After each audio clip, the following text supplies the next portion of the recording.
and the Orianna can do really well. As we mentioned this kind of in the last game, described it's kind of the minefield. You have to kind of run through this really difficult terrain. The shockwave can be very, very powerful. So for BDS, it is a bit about redemption, as for G2 is happy birthday, Broken Blade.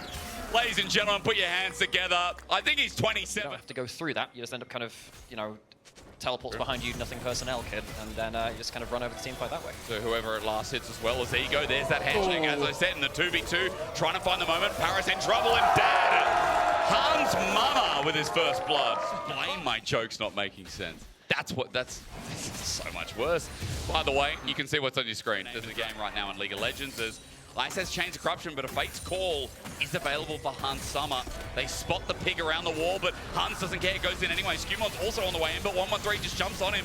Hans flashes away, but a Permafrost about to reach. Ulti instead connects it, but saved by SkewMond. They then re-engage. Hans dives away and cuts his way through, avoiding the piercing arrow. Ice flashes, but I fear he's one auto away, and Labrov hits him with his little pistol and takes him down as Parus runs back to the turret, and G2 played with fire for that nasty skirmish. Yeah, G2. Don't take to this, you know who I am. Yeah, I have. No, observers, no. No. It's just a small... Oh Lord, we're thinking about that. Shockwave used by Nuke, by the way, didn't get any connection while Broken Blade's about to get first turret. Yeah, as Dragon's going side note. Broken Blade unable to find it. He gets on out into public execution, but no one dies. For 113, he calls his emergency service, finds himself a jungler in his face. Broken Blade starts lacerating out, and he gets his spacing. SkewMond is... Atakan will be the next big objective after that point, coming up in just the next few minutes. Which Atakan do you think it'll be? And obviously, like, when I came back to League of Legends after my holiday, I'm like, yo, Victor looks a bit weird. He looks a little bit... It looks a bit weird. Parus, you look strange being there. That TP by Broken Blade going to tell you exactly why.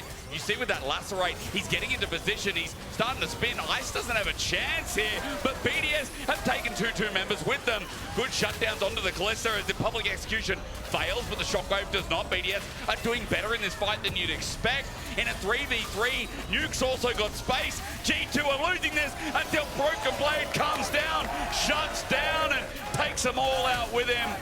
Irrelevant's trying to do the same thing, but again, he just can't kill Ambessa, the birthday boy with a birthday ace. Look, Varus goes down, you don't have your DPS. BDS, it looks good at the intro. There's BDS just have to walk into this. It feels like this Atakan could be doomed.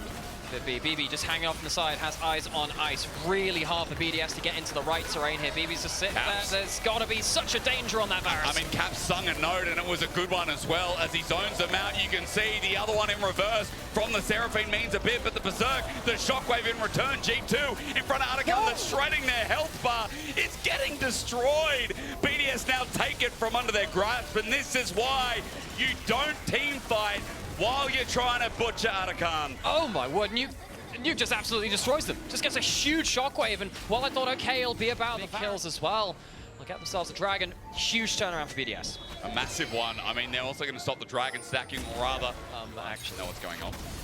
As a handshake, waiting.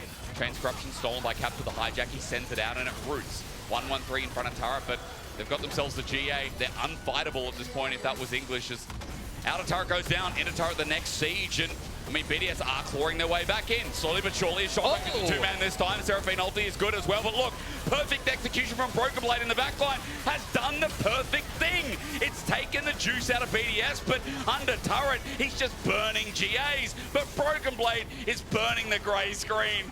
Ice tanked the turret, funnily enough, while Irrelevant in the all-out is trying to get that inner down. It's a decent force with the Sejuani ball delivery system. It's teleporting to clean things up. BDS wants to make sure this is down sharpish, and especially with fire on the bot side of the map, there's in fact going to be no contest. BDS do get themselves the gold standard Baron after the Atakan. I mean, this G2 is in dire straits. They were up 6,500 gold, almost 7k. They are now dead. So BDS close towards that Chem Protect Soul, which will make it even harder for them to actually die in the big fights. Worth noting as well, I think this really is important. G2 cannot miss their opportunity onto the Varus. This timestamp might just end the game. And you have to look at Irrelevant as well as he steps up. He's taking no damage right now as Broken Blade his angle good, but what does it mean? They look for Nuke, he goes golden, the hostile takeover launches through, but for BDS again, this could still be their fight if they find that shockwave. I'm looking onto Hansama, good dissonance here as the ult used by cease and desist. Well, it's a bit of a mosh pit, but Broken Blade, even though he finds his way in, I feel like G2 need a miracle from Hansama, but he's dead. Nuke's still alive as well, as BB has to 1v4 this, because Labrov's out, Hans is dead, and G2 fall to the wayside. They've run out of time, and BDS know it. The heals and shields are too much. BDS walked down the mid lane. BDS walked down the mid lane. It feels like right now Nuke's playing like BDD, at least at his peak, I should say, because this Orianna, insane shockwaves you mentioned all game long. BDS playing the team fights much better, and at 31 minutes, they're now going to run into the base. Nexus turrets be damned. Labrov will watch as it comes down in ashes, and G2, the team that won championship after championship last year, that were always EU's representatives, are now starting winter 0-2. Hand in hand, it has been a difficult start to the week for G2. Of course, one last chance to wrap things up with a win tomorrow for week one, but that is not what you want from a team that has come off such an exemplary year regionally within the LEC. BDS taking a win here definitely puts some pain into that. I mean, for BDS though, let's be real, this is a brilliant start considering that they really needed this win.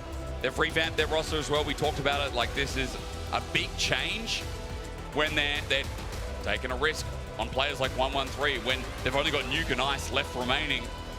It's good to see that those players step up as well. Remember, you can vote for your key player.